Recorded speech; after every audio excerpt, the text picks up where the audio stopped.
Hi there. Just in the corner. Just in the corner of my video. What did I have? Oh my goodness, is this coffee? Oh my goodness. Let's see how long I can not look at the road. I'm just kidding, I would never do that. I did. There's nobody else around me. There is!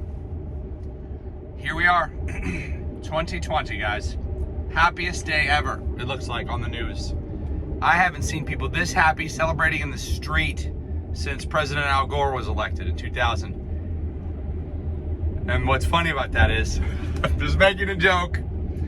They thought, so the media basically elected Al Gore, but then the people stole it from him and gave it to friggin' George Bush.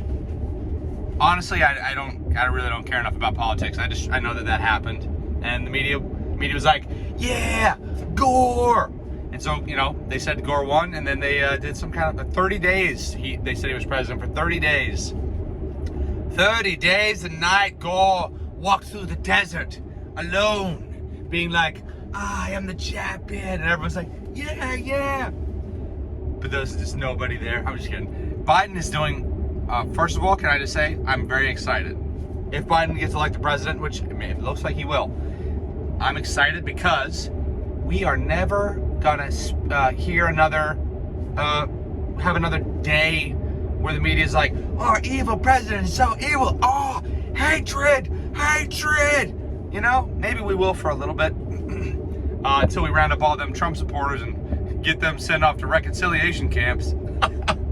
Oh my goodness, I'm excited for that. But yeah, but really, you know, it is a funny thing because I don't know anything about politics. I don't really know that much about it. I just know a couple things that my people who are my friends who pay close attention to politics talk to me about, who happen to be Jewish. And I'm like, well, you guys seem to have a pretty good eye for this stuff, so you just tell me what you want me to know, and I got your back. And they're like, and then one day, one of my Jewish friends is like, they said they're making a list of Trump supporters, and they're gonna send them off to committees. Committees. I'm like, dude, nothing that bad has ever happened at a committee. You just have to learn the truth in the reconciliation. And he's like, yeah, I think they're just calling it something really positive because you only ever call something super positive when you actually mean the opposite. Like, for example, the People's Republic of China. It's not owned by the people. Black Lives Matter. It's a group that sends people that are black into the street during the deadliest pandemic we've ever seen in our lives that kills specifically black people. I'm like, dude, you are being paranoid. There's no evidence that shows you can catch the coronavirus during a protest or a riot, okay? There's 15 news sites that say this. And he's like, those 15 sites are all owned by the same people. I'm like, you are being silly. But I will, if you are scared, I'll come out there and be like, hey, guys, maybe Trump's not a fascist, guys. If he was, he would be using violence to force people to change their country that they're in, right? We can all agree with that. No, we can't. People think he's fascist. And so if you look up fascism, it's, yeah, using violence to force some sort of government change, a big one, right? But he hasn't done that. And what they're trying to say is he used the secret police to do that. But I mean, he sent those people that were wearing the least secretive costumes I've ever seen. These are Rainbow Six costumes. Have you seen? It says police in all caps. It looks like this guy shot his way out of a video game into reality and was like, "Whoa, you are under arrest." They're like, what? Secret police? Who is that? What is that? That's a fake secret police force. So, all I'm saying, in the end, the one who actually uses fascism is the one that uses violence and silencing of dissent. It's possible, I'm just missing it. I just don't think that Trump has been doing that. So, like, meh. Because he hasn't really silenced dissent, except for he has silenced he's silenced the shut up mainstream media, fake news, which Hillary Clinton, I guess, created that term, and then Trump stole it. He appropriated it. Dirty. He plays dirty. Either way, I will be very happy to see a here's what I'll be happy to see whoever is in office. If Biden is in office, I'm super happy, because if you look at the streets now, you see there's thousands of people in the streets celebrating. They're like, yeah, we're happy. Dude, we're happy now. We're not worried about coronavirus because we're so happy. Happiness probably decreases the fatality rate. I mean, it's already pretty low. You can make an argument. Look, only 0.01% of people die now because they're so happy. Be like, it's Biden, he did it. And dude, I am excited. I honestly, I don't think I don't know how much work I really want him to do as president.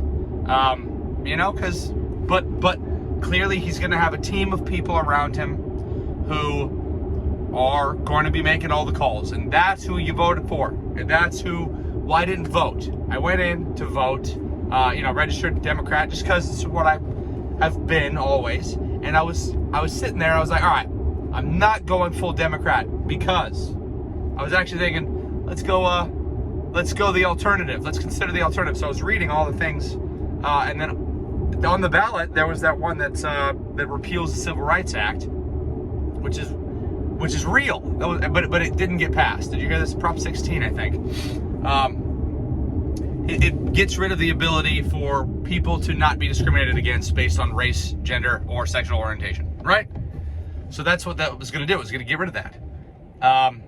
So I was like, yeah, I feel like maybe I'm against that. And also, dude, I love freedom of speech. It'd be nice to be able to talk, say whatever you want, and not be censored. You should be able to say whatever you want. But as soon as you bring in hate speech laws, you're going to have people that get offended, like they already do.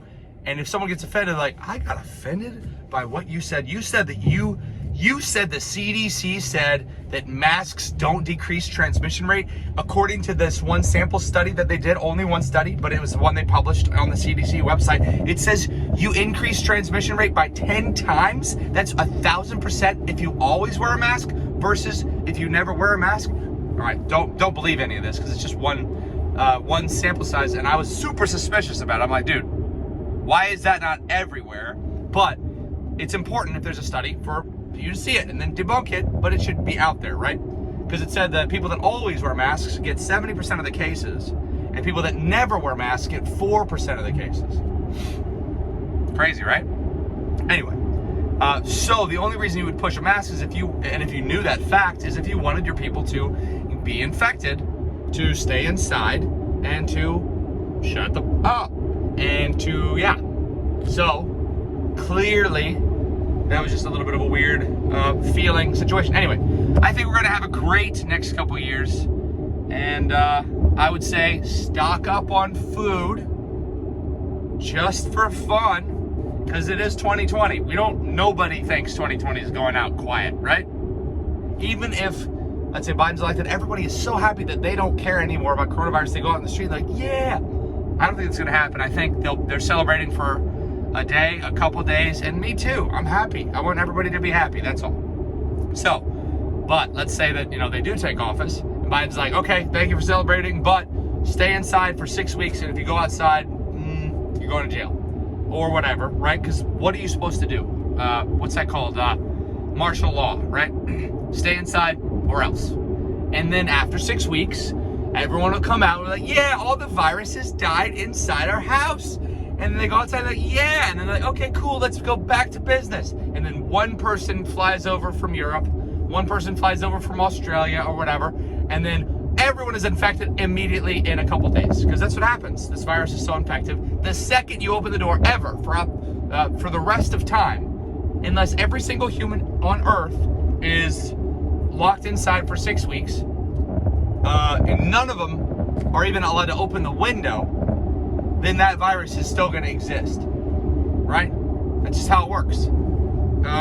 Same with all other viruses. We could have got rid of all viruses a long time ago if we would just lock everyone inside the house, and if they go outside, cancel culture. Bless your face. I'm your host.